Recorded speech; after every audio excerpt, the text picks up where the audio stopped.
Hi, good afternoon. My name is Professor Troy Eidemiller. I am with the CHOT program, Seoul International Hotel and Food Service Management at Wusong College in Daejeon, South Korea. Today I have my assistant Andrew So and Kiana Popkowski. Today we're going to talk about the lovely art of bartending. Throughout the process today we will be making a couple different drinks, and when making cocktails, it's very important. We have a lot of specialized equipment.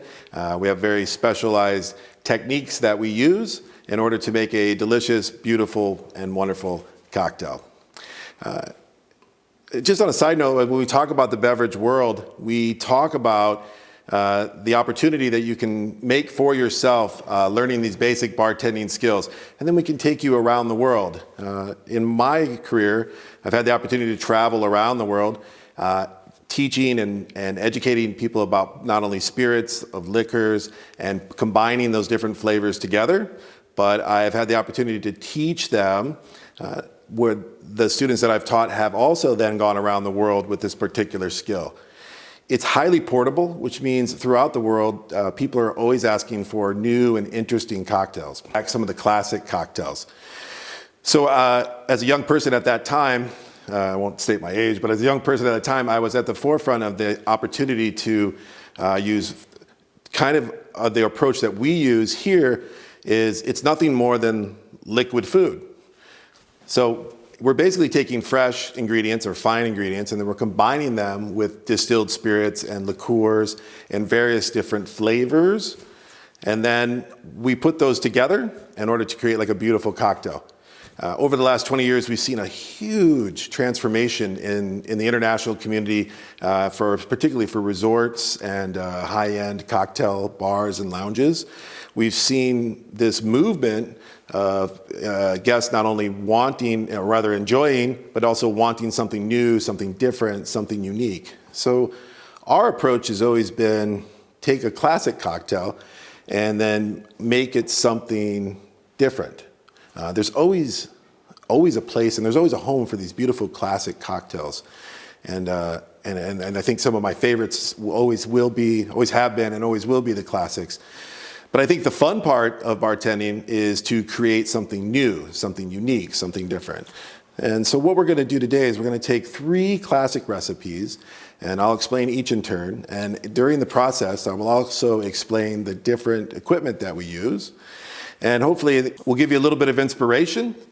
I always tell my students at the beginning of the semester, like, bartending is very simple. It's a very easy technique.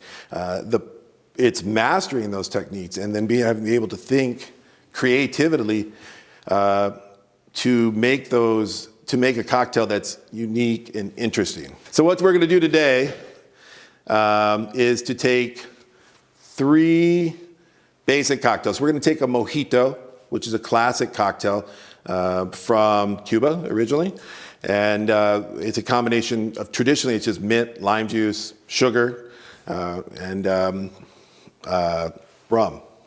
And so we're going to take that cocktail and we're going to create it into something called we're going to just add a simple fruit ingredient to it. Today we're going to add a little bit of strawberry to it. So we'll walk you through the basic steps of making that particular drink. We're also going to make a Mai Tai, which is a classic Hawaiian tiki style drink. So it's from the island of Hawaii, and we're going to take that Mai Tai, we're going to add a little bit of mango to it, and we're going to jazz it up a little bit and make it a classic style in a hurricane glass, which is a different type of glassware as well.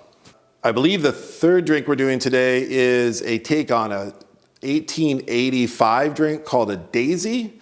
And the Daisy was invented in the United States. In fact, the cocktail was invented in the United States, but it has traveled around the world. But the Daisy was a very simple drink. It was a combination of gin, lemon juice, and sugar. And they put a little bit of egg white in it eventually, around the turn of the century, 1900s. So what we're doing is we're taking a version of that. The Daisy disappeared from history. It was replaced by something called a sour. So we're taking a version of that, and we're going to make a drink I made for my wife. It's called a basil uva bella. And if you don't speak Italian, uva bella means the beautiful grape. So it's a combination of a couple things, and we'll explain it when we get to the cocktail itself. Okay, so the first drink that we're going to make is a classic drink called a mojito. Now, the original mojito is mostly mint with a combination of classic rum. So we're going to use a light rum. The light rum is clear or neutral spirit, so it just has kind of mostly an alcohol flavor, but it's great for mixing. Made from sugar cane, so it has a slight natural sweetness to it. Additionally, we're going to add a little bit of lime juice as well. So we use fresh squeezed lime juice. We've taken a whole lime. Andrew can attest to it. We take a whole lime, we cut it in half, and we squeeze it, but we squeeze lots of it. So we make a lot of lime juice because we do a lot of production in our class. Addition to that, we're going to add a simple syrup, which is nothing more than our sugar source. So we have a little bit, it's half water, half sugar. When we mix it, we're looking for a balanced cocktail. So we're looking for something that we also want a spirit, which is the alcohol base. We want to be able to taste the spirit, but we don't want it to be overwhelming. So we also are looking for something, so item number one is a spirit, so an alcohol base. Item number two is a liqueur, which is a spirit that is blended with a little bit of sugar. So the liqueur that we're using for this particular drink is a French orange liqueur called Cointreau. Quite delicious. It has a high alcohol, but also has a high sugar content to it as well.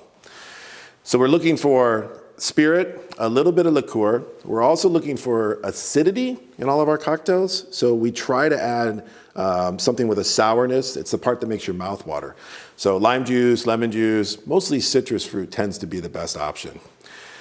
But to balance out that acidity, we want to add a little bit of sugar. Sugar pushes down flavor, but makes the drink more easier to drink.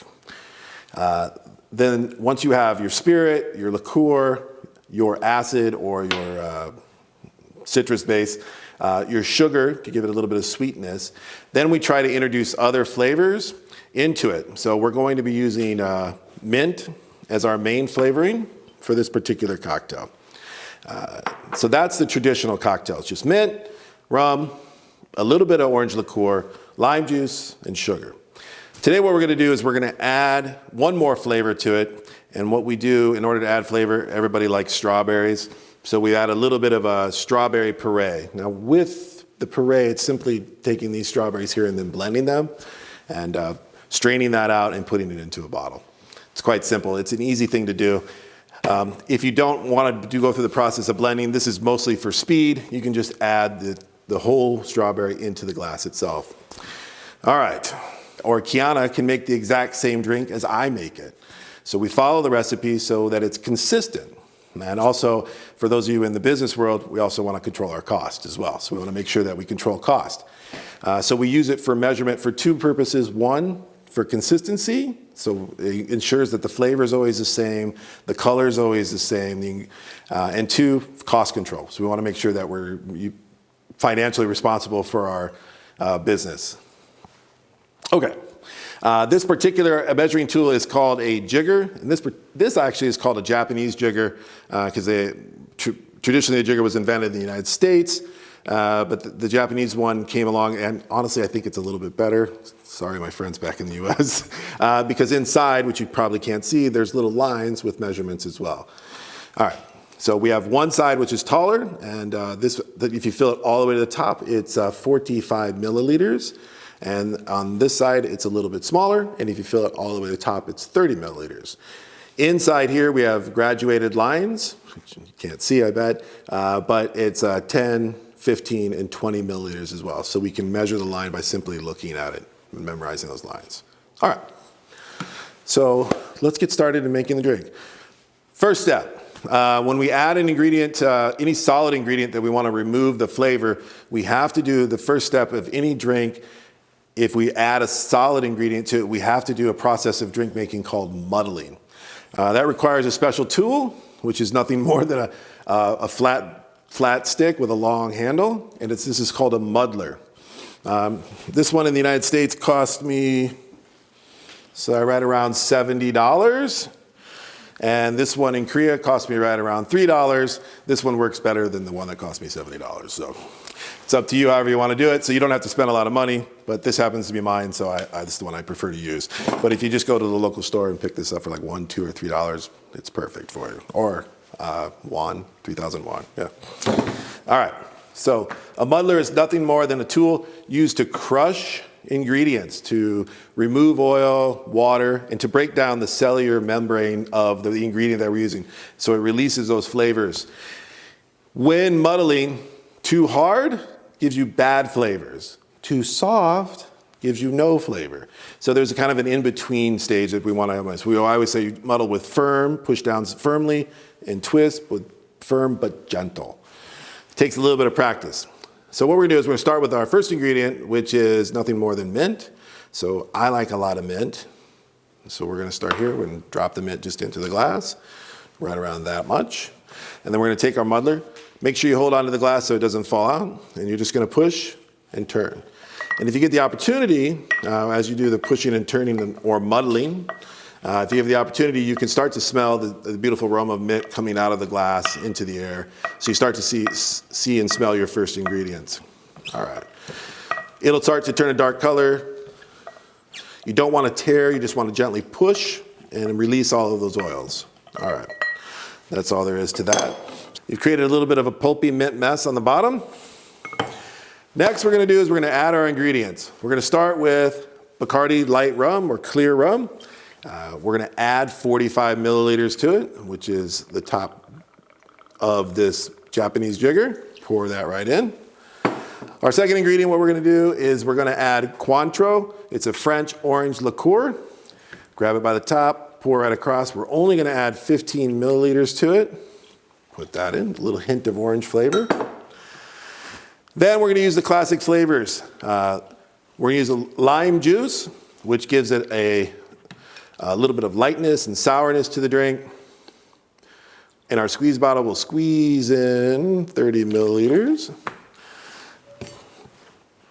Next ingredient we're going to use is called simple syrup. It's a mixture of sugar and water.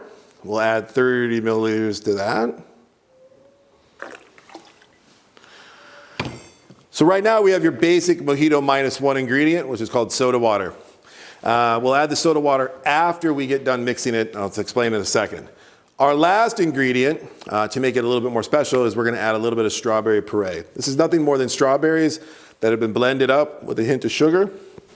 If you don't want to go through the process of blending, you can just take the strawberries at the beginning and you can muddle it with a little bit of mint as well. So you can take fresh strawberries and crush it in there. All right.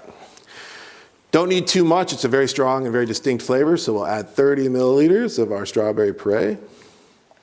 Boom. All right. So now we have all the basic ingredients added in, and you can see it has kind of a layered effect. Our next step is we're going to shake, or we're going to mix the ingredients together. So we're going to use our Boston shaker. If you could be so kind to add some ice to that, Kiana, thank you.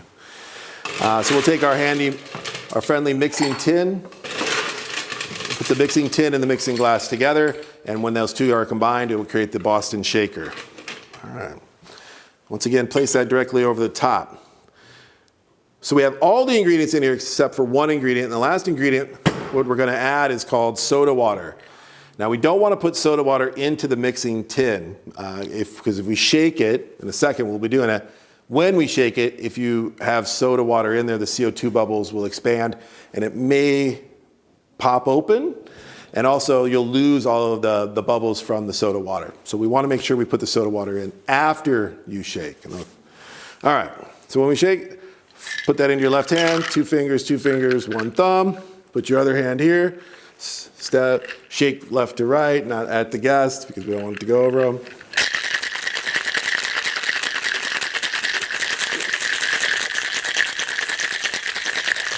It feels like, is that 6 seconds? It feels like 6 seconds. So shake for 6 seconds. All right, so now we have all of our ingredients mixed up thoroughly. We call that emulsifying. And we're going to add the very, very last ingredient, which is called soda water. Now we'll add soda water on the finish. The soda water will sit on the top, and when we strain it into our new glass, the soda water will be at the bottom, but it'll come up and naturally mix the drink for us. All right. A little fast on that one. All right. So there we have it. Next thing we're gonna do is we're gonna put our drink, for our class we use a Collins glass, which is a cylindrical glass. It's tall. It's also called a New York cocktail glass, if you see it out there. One of my favorite drinks because it's just really elegant and beautiful and very simple as well. So what Kiana's doing is she's putting ice into the glass. During the mixing process, we've mixed the ingredients, but we've also made the drink very cold. If we put this in, the drink will continue to melt. We want to keep a consistent dilution or water ratio or percentage in our drink of about 30 to 35%. So we put new ice in the drink. When we pour over it, this ice won't melt. It'll keep the drink cold, and then slowly it will melt, but not really quickly. So if we keep this ice in here, it keeps continuing to melt. All right.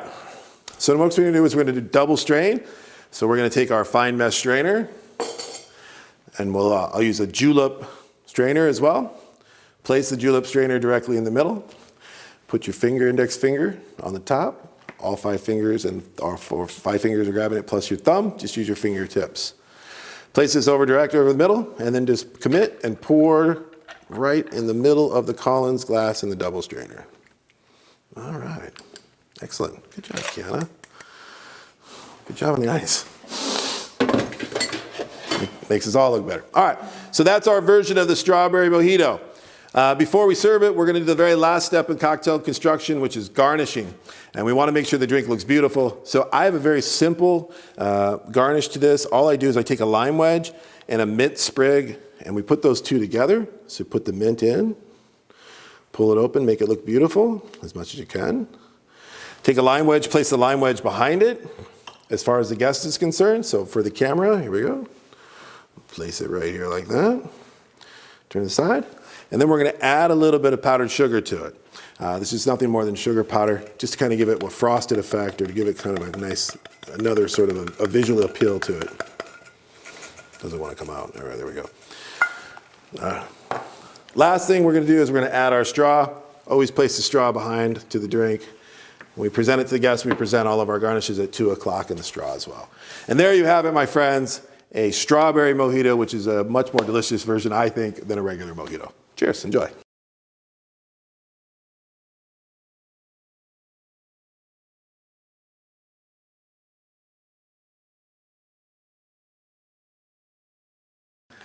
All right, the next drink I'm going to share with you is one of my all-time favorites. Every time I have it, it reminds me of my vacation in Hawaii, but it's called a Mai Tai. And what we've done is we've added one extra ingredient to the Mai Tai. We've added a little bit of mango. And it's very simple. Traditionally, it's done with 3 different types of rum. It's a high alcohol drink. We brought the alcohol down, I think, because it can be a little overpowering for most of our guests in the resort world. And we brought it to be a little bit more beautiful. So this particular drink has lots of tropical notes to it. So we're going to have a little bit of orange juice, mango juice or mango puree, depending on that, pineapple, fresh squeeze is nice. We're also going to add a little bit of lime juice to it. You can use lemon if you'd like, but lime's wonderful. And then, of course, traditionally we will use simple syrup, but today I went out and I grabbed one of our more traditional, the original Mai Tai was done with something called orgeat syrup, which is, if you can't find orgeat, just use regular sugar water is fine. But orgeat is made from almond flours. So it's made from almond flours and just sugar added to it. So it's got a little bit more of a interesting flavor. All right, our spirits today, we're going to be using rum, a single rum. We're also going to add a hint of grenadine just at the bottom of the glass to give it some color, some redness. Grenadine is a syrup made from pomegranates. Then again, orgeat syrup, where almond syrup will be a part of our mixing ingredient. And then also for garnish, if you will, we're going to garnish with black rum. And this is pitch black, dark rum. And it'll give a nice sort of contrast. We'll have red at the bottom, orangey yellow in the middle, and this dark sort of floating technique on top. All right. You guys ready?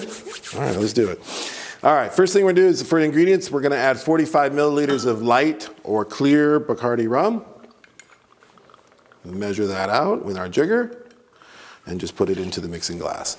Second ingredient we're going to do is we're going to add all of the different fruit juices. Orange juice, we're only going to use, you usually use more fruit juice, but orange juice, but we're going to only use 15 milliliters in here, mostly just to get a little bit of that flavor in there. Drop that in there. We're going to add mango juice. we're going to add 30 milliliters. Oops, we got a little bit of a leak there. 30 milliliters in the mango juice. Add that. Pineapple juice, which is the star of the drink. So we're going to add 45 milliliters. So it's 15, 30, 45 for milliliters for the 3 different juices that we're adding to it. Now these all have high sugar content. They're tropical juices. So I like to add a little bit of lime juice. We're going to add 20 milliliters of lime juice to it to give it some lightness and to give it some sour notes. All right, there we are, that. Add that. All right. Last thing we're going to do is we're going to add our simple syrup. In this case, we're going to substitute simple syrup for something called orgeat. It is naturally a sweet drink, so we're not going to add a whole bunch to it, but we're going to add 30 milliliters of orgeat. It has kind of a white color to it. All right. There we have it. So those are our ingredients. Kiana, if you'd be so kind, add some ice to that. Next thing we're going to do is we're going to get our glass ready. Excuse me. Sorry, Andrew. I recommend, as far as professional bartending, we always want to make sure we have a nice, clean, spot-free glass. It's a nice thing to have someone do. So we're going to use a hurricane glass, which is a glass that's shaped a little bit like this. They come in different sizes, but they basically have this shape and some sort of stem. This one's a medium-sized one. They come very large and also very small. What we're going to do now is we'll create that Boston shaker. We'll put this right on top, and we'll mix all of these ingredients together. So once again, if you're doing the Boston shaker, place it directly over the mixing tin, directly over the mixing glass. Give it a nice pop, create that vacuum so it doesn't come off. Flip it into your hand, 2 finger, 2 finger, 2 thumb, 2 thumb. Shake for 6 seconds.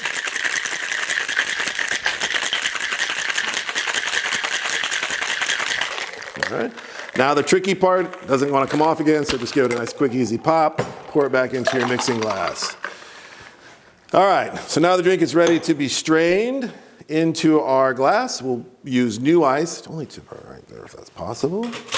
We're going to do wait before you do it, we're going to do a little bit of a garnishing technique. We're going to put grenadine in the bottom of the glass so it stays there. It's heavier than the drink, so we'll have a nice little red spot on the bottom of the drink. 5 milliliters, not too much.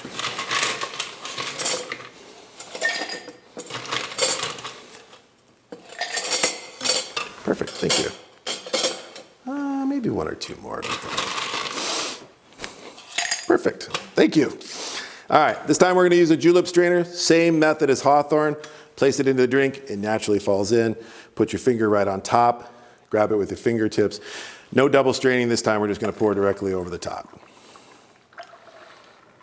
All right, should come right up to the top. Again, measure your glassware so you know how much space you have. Now we have a basic drink. We have a nice little red spot on the bottom, and as the guest stirs it with the straw, that red spot will get bigger and bigger. We're going to add a little bit of black rum. This technique is called floating, or technically it's called layering, so it's an opportunity. This is heavy sugar, heavy molasses, rum. So we're just going to float a little bit on top, and it should sit right on top and create this sort of falling, sort of dark effect in the drink itself. Cool, awesome. Next, we need the garnish to make it look pretty. And once again, we want to make sure that it looks beautiful as it goes out to our guests. I went right to the bottom. If you could be so kind, I'll take the pineapple. Thank you very much. Use a large pineapple and the cherry. Cherry on a pick. So we take a bright red maraschino cherry. It's traditional garnish. We're just going to stick it in so it faces the guest so they can see that we've taken a little bit of effort. I like to use the next ingredient. We use the top of the pineapple frond. I stick that behind the cherry, kind of framing it, if you will. Make sure it looks beautiful. And there you have the classic Mai Tai. Cheers, enjoy.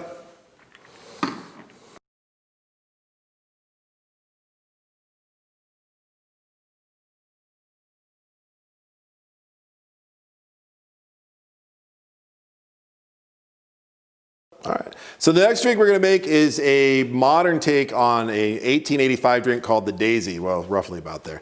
Again, the Daisy was just basically 3 ingredients, lemon juice, sugar, and spirit. So we've taken it and we've added a few things to it. Now, this drink I made, oh my God, nearly 15 years ago for my lovely wife. And at the time we were just dating, so I wanted to make a drink for her that was special. It did get a lot of acclaim, so I hope that you have an opportunity to enjoy it. what we're going to do is the name of the drink is called the Uva Bella, and we're going to add a little bit of basil. So technically this drink is called the Basil Uva Bella. And if you don't speak Italian, Uva Bella means the beautiful grape. So what we're going to do is we're going to start with 6 green grapes, and we're going to muddle them. So again, if we're going to remove any information or any flavors and anything from, we have to use our lovely friend, the muddler. And 6 in there. I think there's a 6. All right, so you got the 6 grapes. So we're just going to crush those. Now, earlier in the video, I might have said firm but gentle, but whenever you're removing from a very solid, you want it a little bit harder. If you go too hard, it'll fly out of the glass, so always have a cover. All right, so we muddle that. And then what we're going to do is we're going to add a little bit of basil. Fresh basil is best. Add the basil to it. We're just going to lightly crush this to give it a little bit of basil sort of green flavor. What I forgot to tell you is my wife is a chef, so I wanted to make something that was a little more culinary interesting. So that's why we have a little bit of basil added to it. All right. Next, we're going to add our ingredients. For this particular drink, we're going to use a type of gin called Tanqueray 10 gin. Tanqueray 10 gin from the Tanqueray Gin Company has a little bit higher lemon content to it, so it's a little bit more sour.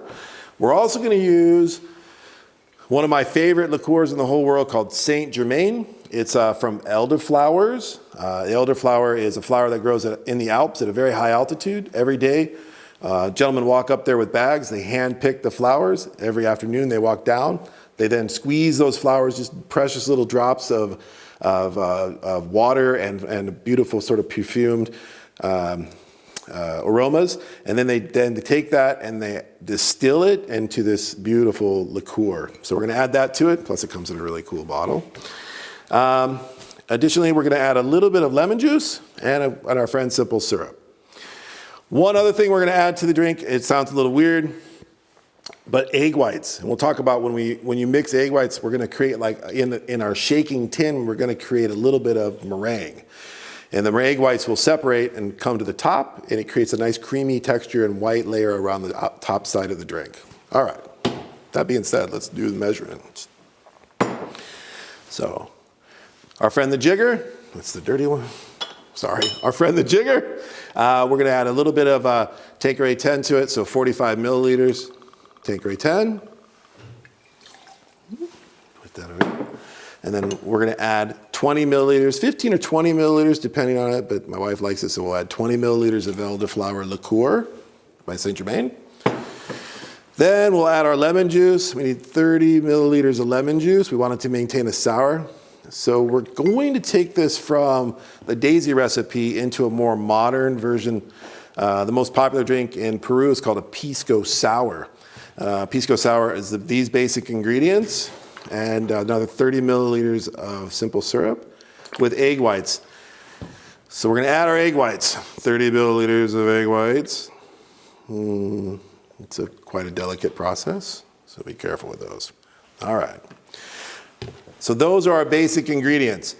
What we're going to do now is add a little ice, and we're going to create our Boston shaker. We'll put the shaking tin right on top, and it gives the drink a little bit of softness. So, all right. Plus, it's beautiful. All right. Get our in there.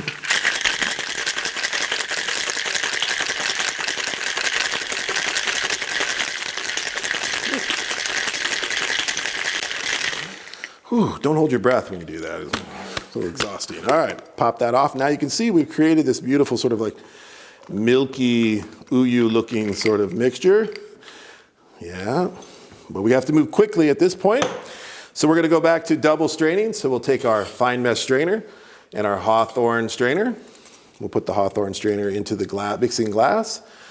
This glass is served in a martini style glass. We'll hold it like a spoon, we'll put it right over the top, index finger right on top of the Hawthorne strainer, and quickly pour into the middle of the glass. Now, whenever you're using egg whites, they don't want to come out of the mixing glass. You got to kind of give it a little bit of a nudge. So it takes just a couple seconds to pull these out. And as you can see, we've created this almost like a meringue style right on top. It's holding onto the sugar, so it gives it a little bit of natural sweetness. All right, that should do it. Give it a little tap to get the last part out of the fine mesh strainer. All right. All right, now give it maybe 30 seconds to sit. So maybe through the magic of television, this will happen real quickly. I'll take the opportunity while it's sitting there to talk about our last ingredient. The last ingredient we're going to use is honestly one of my favorite things in the whole world. It's called bitters. Now, bitters is a highly aromatic alcohol concoction, which we put it on top of a drink or we add it to a drink to give it more complexity, to give it better aroma. The one we're using today, we're going to put on top of the drink, we're going to use Angostura bitters. Now, Angostura is a rum-based bitters that has flavors of cinnamon and cardamom and sort of like baking spices that come through. We place that on top. It will sink down a little bit and kind of hide itself underneath the egg whites, but on top of the drink. So I like to use an eyedropper for precision, and also it makes it look a little bit more beautiful. So we'll create this eyedropper sort of Angostura bitters thing. All right, and now you can see the clear line. It's completely set up. Actually, that's pretty darn good. We'll put a couple dots in here, and then we'll create those dots. We'll transform those into little hearts. All right. So just take your pick, wooden pick, and just run it through the center, and you create these little hearts. We'll put that back. And then it's a very, very simple garnish. All we do is we put a grape on a pick and just nestle that thing right in there, and a little piece of mint to denote that mint has been used in the drink. I like to use it more delicate because it's a very delicate drink, and just simply actually place that behind the grape. And there you are, my friends, the uva bello with its hearts included. Cheers, enjoy.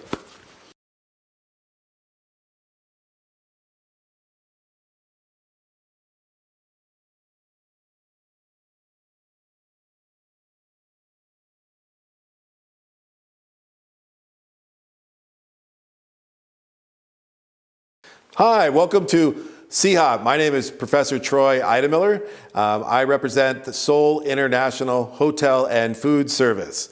Our department is a hospitality management department where we have partnered with the #1 hospitality school in Australia called ICHM.